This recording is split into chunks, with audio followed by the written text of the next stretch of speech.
Hey, it's Jon McBride at the Droning Company. I'm here with my longtime friends, FLIR / Teledyne. So Teledyne, you guys have taken over the company and kind of bought that out and worked on some new stuff, and I've seen that progression and time. But what was really interesting to me was what I see here, and I've heard that you're kind of the guy about this unit behind us. We're going to talk about that. And Sure. You are? I'm Mark Treiber. I'm the product manager for Teledyne Optech, or Teledyne Geospatial, I should say.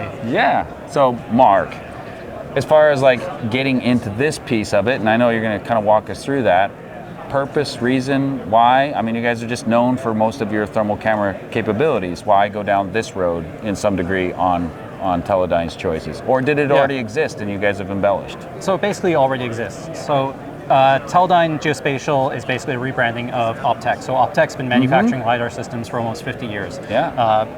Basically, it's more known for its large airborne systems. So here we have our CLSA, which is our UAV LiDAR system. Come on in. What really differentiates it is the accuracy and precision that you can get for it. So most people use LiDAR for topographic surveying, but for electric utilities and transportation projects where you really need clean data, that's where this excels at.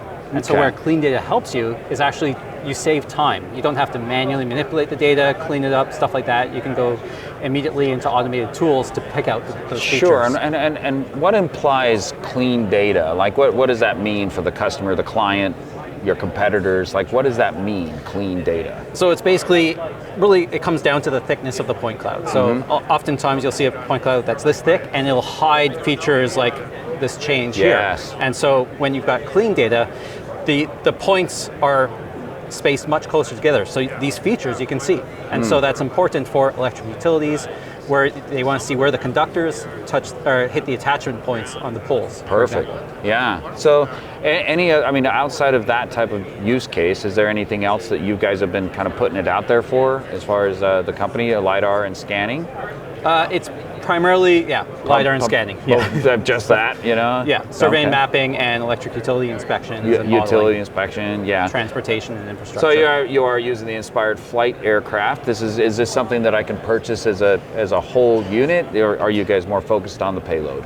We're more focused on the payload, but for people who need a full solution, they can get the you can get the whole thing here ready to go. Yeah. Okay, and then I helped with a lot of the training with the thermal side of things. I worked with ITC for a number of years, the Infrared Training Center.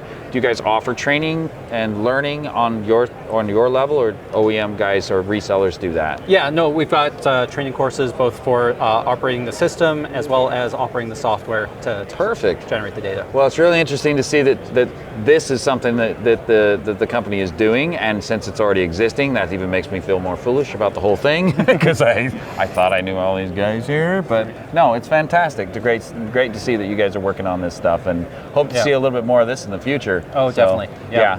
Thanks for having me, Mark, and hanging out in the booth. So check you again here pretty soon.